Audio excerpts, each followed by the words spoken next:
Good morning. This is a quote from Mother Teresa. If we have no peace, it is because we have forgotten that we belong to each other. When the Son of Man comes in his glory and all the angels with him, then he will sit on the throne of his glory. All the nations will be gathered before him, and he will separate people one from another, as a shepherd separates the sheep from the goats. And he will put the sheep on his right hand and the goats on his left. Then the king will say to those at his right hand, Come, you that are blessed by my Father, inherit the kingdom prepared for you from the foundation of the world. For I was hungry, and you gave me food. I was thirsty, and you gave me something to drink. I was a stranger, and you welcomed me. I was naked, and you gave me clothing. I was sick, and you took care of me. I was in prison, and you visited me. Then the righteous will answer him, Lord, when was it that we saw you hungry and gave you food, or thirsty and gave you something to drink? And when was it that we saw you, a stranger, and when welcomed you, or naked and gave you clothing? And when was it that we saw you sick and in prison and visited you? and the king will answer them, Truly I tell you, just as you did it to one of the least of these who are members of my family, you did it for me. Then he will say to those at his left hand, You that are accursed, depart from me into the eternal fire prepared for the devil and his angels. For I was hungry, and you gave me no food. I was thirsty, and you gave me nothing to drink. I was a stranger, and you did not welcome me. Naked, and you did not give me clothing. Sick and in prison, and you did not visit me. Then they also will answer, Lord, when was it that we saw you hungry, or thirsty, or a stranger, or naked, or sick, or in prison, and did not take care of you? Then he will answer them, Truly I tell you, just as you did not do it to one of the least of these, you did not do it to me. and these will go away into eternal punishment, but the righteous into eternal life.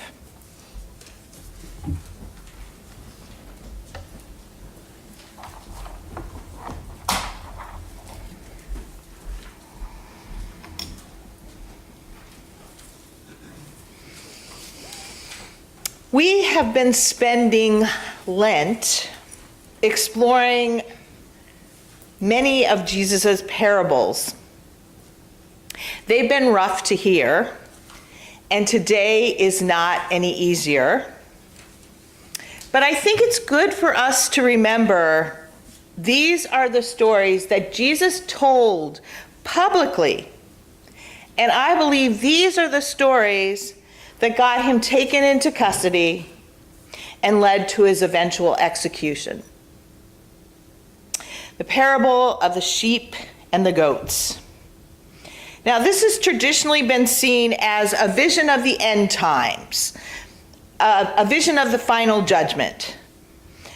But both the sheep and the goats don't know when they have seen or ministered to the ruler, the king, or the Son of Man.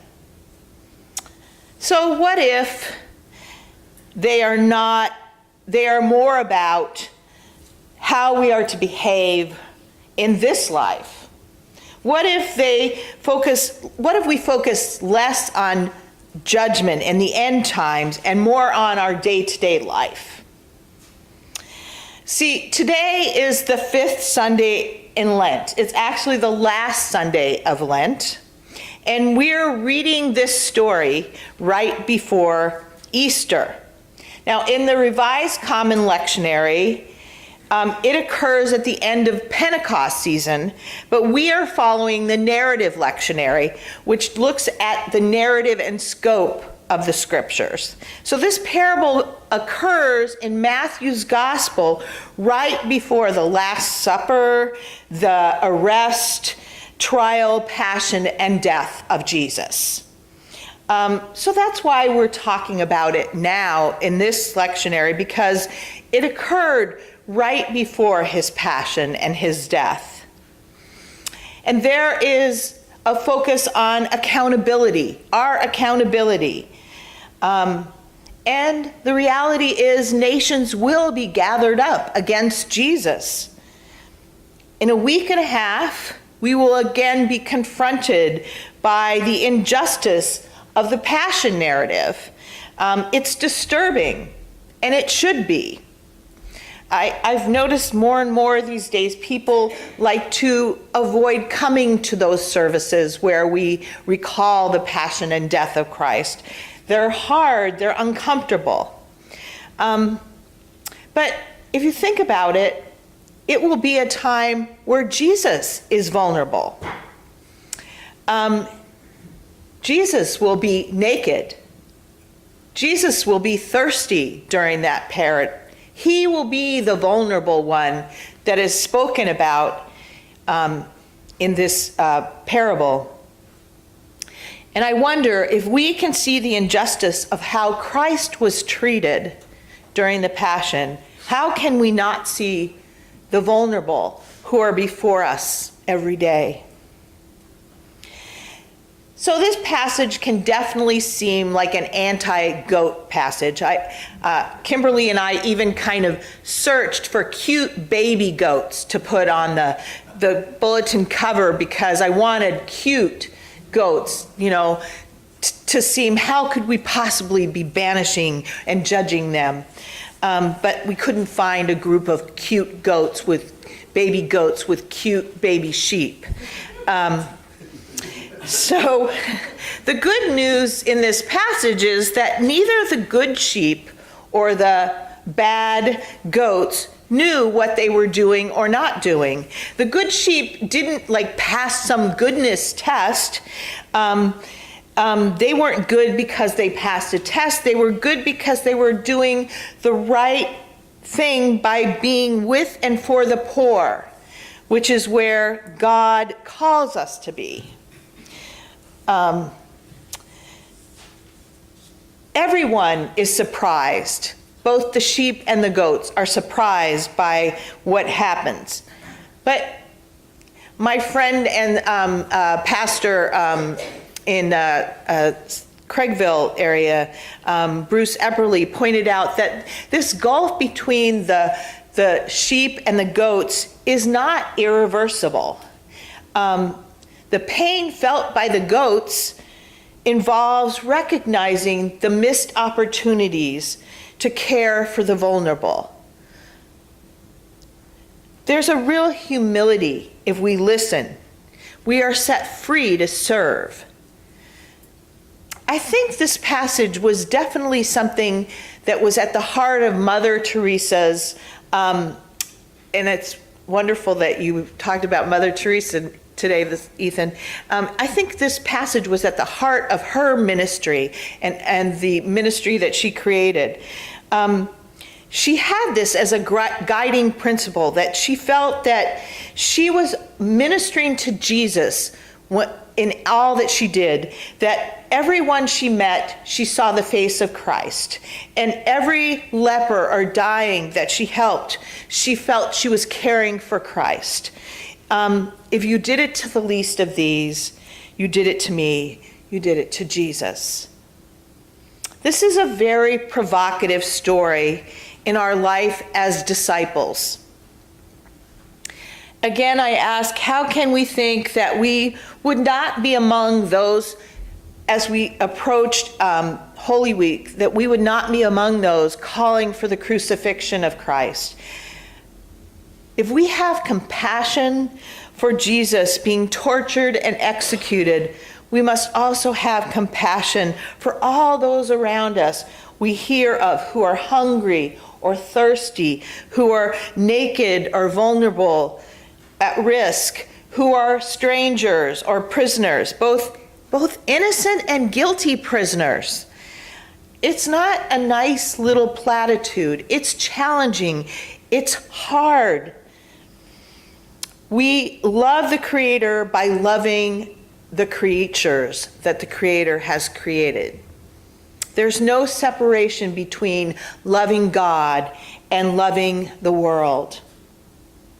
If we love all things in God, we will love in helpful and healthy ways.